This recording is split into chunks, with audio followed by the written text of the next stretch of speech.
အားလုံးပဲမင်္ဂလာပါတွင်ခုံနီးပညာ YouTube channel မှာပြန်နေကြိုဆိုပါရစေကျွန်တော်နာမည်ထွန်းမင်းလို့ခေါ်ပါရစေဟုတ်ကဲ့ပါကျွန်တော်ဒီနေ့မျှဝေပေးခြင်းတဲ့အကြောင်းအရာလေးကတော့တန်ကျွတ်တန်မာတွေကိုဘယ်လိုမျိုးအသွားပုံစံမျိုးနဲ့ဖြတ်ရမလဲဆိုတဲ့အကြောင်းအရာလေးကိုကျွန်တော်ဒီနေ့မျှဝေပေးခြင်းတာဖြစ်ပါတယ်အဲအကြောင်းမလို့ကျွန်တော်ဗီဒီယိုလေးကိုစိတ်ဝင်စားတယ်ဆိုလို့ရှိရင်တော့အဆုံးထိကြည့်ပေးဖို့တောင်းဆိုချင်ပါတယ်โอเคကျွန်တော်ဗီဒီယိုလေးမှာတော့ခင်မှာကျွန်တော်ရဲ့ YouTube channel တွေကိုလည်း like subscribe တွေလုပ်ပေးဖို့တောင်းဆိုချင်ပါတယ်ခင်ဗျာ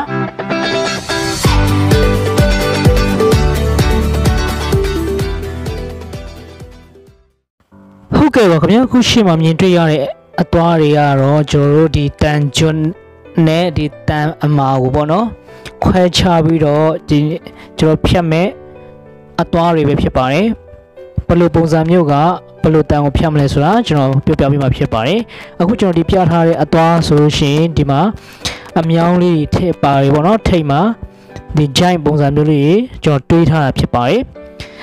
ဒီကောင်ကဆိုလို့ရှိရင်ကျွန်တော်တန်အမာတွေကိုဖြတ်တဲ့အခါမှာအသုံးပြုတဲ့ဟာဖြစ်ပါတယ်ခင်ဗျာ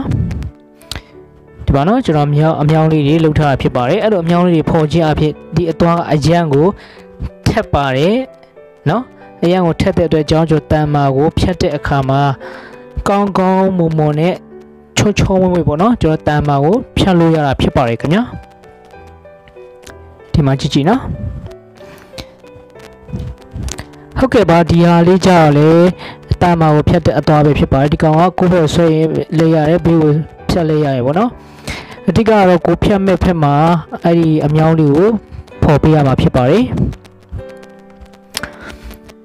ဟုတ်ပြီအဲ့ဆိုရှင်ကျွန်တော်နောက်တစ်ခုကဒါလေတန်အမာကိုဖြတ်တဲ့ဟာပဲဖြစ်ပါတယ်ပေါ့နော်ဒီကောင်ကြောင့်သူထိတ်မှာကျွန်တော်အမြောင်းလေးဖော်ပေးထားတာဖြစ်ပါတယ်ဟုတ်ပြီအဲ့ဆိုရှင်ကျွန်တော်ဒီနောက်အသွားတစ်မျိုးပေါ့နော်ဒီကောင်ကြတော့ပြောင်းဖြစ်ပါတယ်ပေါ့နော်ဒီကောင်မှာပါအမြောင်းတွေပါဒီမှာမပါဘူးပေါ့နော်သူရဲ့ဒီ original အသွားပုံစံအတိုင်းပဲဒီကောင်ကြတော့ကျွန်တော်တန်ချုပ်ကို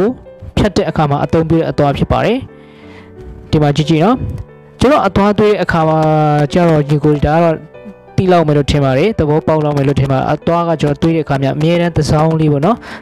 နည်းနည်းဆောင်းလေးကျွန်တော်တို့တွေးပြရတယ်နော်ဟုတ်ကဲ့ပါအဲ့ဆိုရင်ကျွန်တော်ဒီကောင်ကကြတော့တန်ချုပ်ကိုဖြတ်တဲ့ဖြစ်ပါတယ်ဒါလည်းနောက်တစ်မျိုးပေါ့နော်ဒီကောင်ကျတော့ကျွန်တော်သုံးတာကြာပြီကျွန်တော်သုံးပြတာကြာပြီဖြစ်တဲ့ကြောင့်ကျွန်တော်တွေးလိုက်သုံးလိုက်နဲ့တော်တော်လေးတောင်ကုန်နေပြီပေါ့နော်အဲ့ကောင်လည်းတန်ချုပ်ကိုစားတာဖြစ်ပါတယ်โอเคအဲ့ဆိုရှင်ကျွန်တော်တို့ဒီအသွားလေးနဲ့ပေါ့နော်တန်မာကိုလက်တွေ့ကျွန်တော်တို့ဖြတ်ပြမှာဖြစ်ပါတယ်အခုကျွန်တော်စုံမှညှက်ထားဒီတန်ပေါ့နော် sprocket ဒီ chain တန်ဖြစ်ပါတယ် chain နဲ့အသုံးပြုတဲ့တန်ပေါ့နော်ဟုတ်ကဲ့ပါအဲ့ဆိုရှင်ကျွန်တော်ထုံးစံတိုင်းပဲကျွန်တော်တို့အသွားကိုစက်ခုံပေါ်မှာတိကျချလေးညှက်မယ်ပြီးလို့ရှိရင်ကျွန်တော်ဘယ်လိုပုံစံမျိုးစားမလဲဆိုတာကြည့်ကြည့်အောင်နော်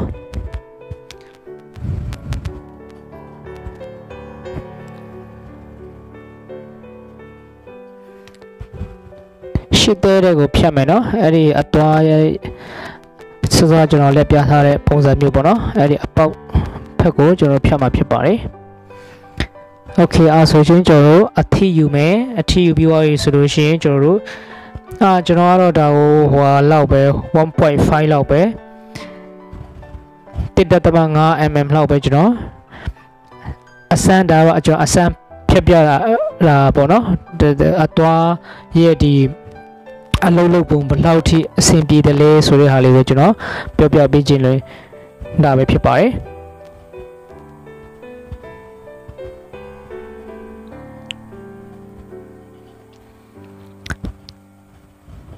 ဒီမှာကြည့်ကြည့်နော်သူဒီအစတွေထွက်တာနော်ဒီဟာကျတော့အသွားကောင်းတယ်ဆိုလို့ရှိရင်ကျွန်တော်တို့နော်အသွားကောင်းတယ်ဆိုလို့ရှိရင်ဒီကျွန်တော်တွေးတာမှန်တယ်ဆိုလို့ရှိရင်အဲ့လိုမျိုးသူအစတွေထွက်တာကအဲ့လိုမျိုးပေါ့နော်သူအထုတ်လိုက်ပေါ့နော်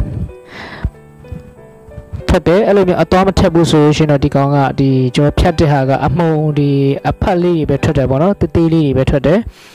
အဲ့ဒါကြောင့်မလို့ကျွန်တော်အသွားသွေးရဲ့အခါမှာကြောက်လို့ရှိရင်တေးချာလေးပေါ့နော်တူးဖို့လိုပါတယ်ဒီမှာကြည့်ကြည့်နော်တော့အဖက်ကိုအရှိလောက်ထွက်တယ်နော်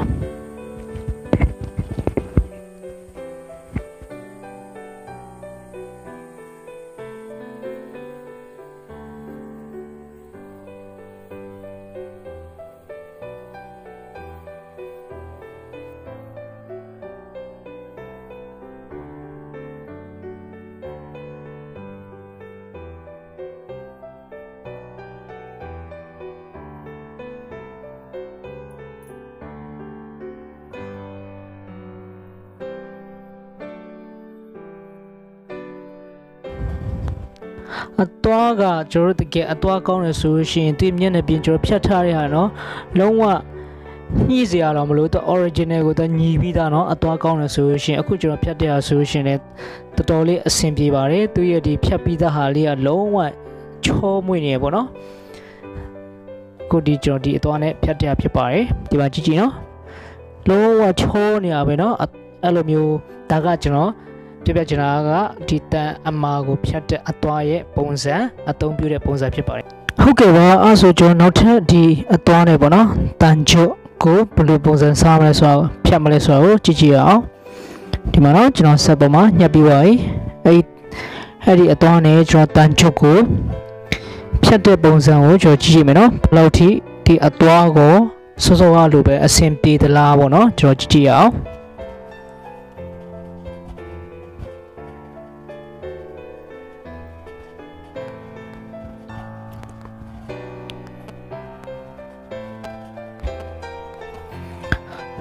စောစောလိုပဲပေါ့နော်ကျွန်တော်တို့ဒီမျက်နှာပြင်လေးကိုအထီယူပြီးတော့မှကျွန်တော်တို့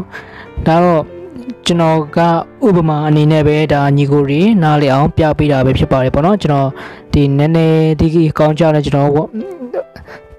1.5လောက်ပေါ့နော် 1.5 mm လောက်ကိုပဲကျွန်တော်ပြပေးမှာဖြစ်ပါတယ်ဒီကသူ့ရဲ့သွားရဲ့ဒီဖြတ်တဲ့ပုံစံကမှန်သလားဘယ်လိုရှင်သူ့အသွားကထက်သလားပေါ့နော်ပြီးလို့ရှင်စားတဲ့ဟာကဒီအမုံတွေကဒီဖြတ်တဲ့အခါအမုံတွေကဘယ်လိုပုံစံမျိုးတွေထွက်တယ်လဲဆိုတော့ကျွန်တော်တို့ကြည့်ကြည့်မှာဖြစ်ပါတယ်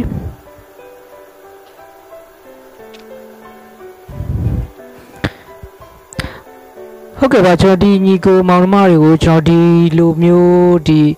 အကြောင်းအရာလေးတွေကိုမျှဝေပေးတယ်ဆိုတာကကျွန်တော်ကိုယ်တိုင်လည်းအရင်တုန်းကဒီအသွားဖြစ်ပြီးတယ်မဟုတ်ဘူးလားဆိုတဲ့အသွေးကလေးအရန်ရှိရနော်ဒီလိုလေးဖြတ်လိုက်လို့ရှင်ဒီအသွားလေးတူတူပဲလို့ထင်အမှန်တော့သူ့အသွားနဲ့ပေါ့နော်သူ့အတန်အမျိုးအစားနဲ့သူ့အသွားနဲ့သူဖြစ်နေမှတာလင်းဒါကလောက်ရတာအဆင်ပြေပါတယ်အဲ့ဒါကြောင့်မလို့ကျွန်တော်ဒီဟာလေးကိုပေါ့နော်ညီကိုမောင်နှမတွေကိုနားလေစေချင်တဲ့အတွက်ကြောင့်ကျွန်တော်ဒီဟာလေးတွေကိုမျှဝေပေးရခြင်းပဲဖြစ်ပါတယ်ဟုတ်ကဲ့ပါအဲ့ဆိုရှင်ကျွန်တော်ဒီမှာကြည့်ကြည့်နေမယ်သူအစာထွက်တဲ့ဟာလေးပေါ့နော်ဒါကျွန်တော် 1.5 နဲ့စားဒါဖြတ်တဲ့ဟာပေါ့နော်ဒီမှာကြည့်ကြည့်သူရဲ့အသားစားလေးထွက်သွားလဲဆိုလို့ရှင်ဒီမှာအဲ့လိုမျိုးလေးပေါ့နော်အဖက်လေးပေါ့နော်ဒီမှာကြည့်ကြည့်အသားဆိုရင်ချုံးဝင်နေပေါ့နော်ဒီကစောစောလိုမျိုးဒီအမြောင်းဖော်စရာမလိုဘဲနဲ့ပေါ့နော်သူရဲ့ original အတိုင်းပဲကျွန်တော်လုပ်လို့ရတယ်ဆိုတာကိုကျွန်တော်မျှဝေပေးကြတာပဲဖြစ်ပါတယ်ခင်ဗျာဟုတ်ကဲ့ပါခင်ဗျာကျွန်တော်ဗီဒီယိုလေးကတော့ဒီနေ့ဒီလောက်ပါပဲခင်ဗျာကျွန်တော်ဒီနေ့မျှဝေပေးတဲ့အကြောင်းအရာလေးကတော့တန်ချွတ်တန်မာတွေကိုဘယ်လိုမျိုးအသွားပုံစံတွေနဲ့ဖြတ်ရမလဲဆိုတဲ့အကြောင်းအရာလေးကိုကျွန်တော်ဒီနေ့မျှဝေပေးပေးတာပဲဖြစ်ပါတယ်ဟုတ်ကဲ့ပါကျွန်တော်ဗီဒီယိုလေးကမိတ်ဆွေတို့အကျိုးရှိရဆိုလို့ရှိရင်ကျွန်တော် YouTube channel တွေကိုလည်း like subscribe လုပ်ပေးဖို့တောင်းဆိုချင်ပါတယ်အားလုံးကိုကျေးဇူးတင်ပါတယ်ခင်ဗျာ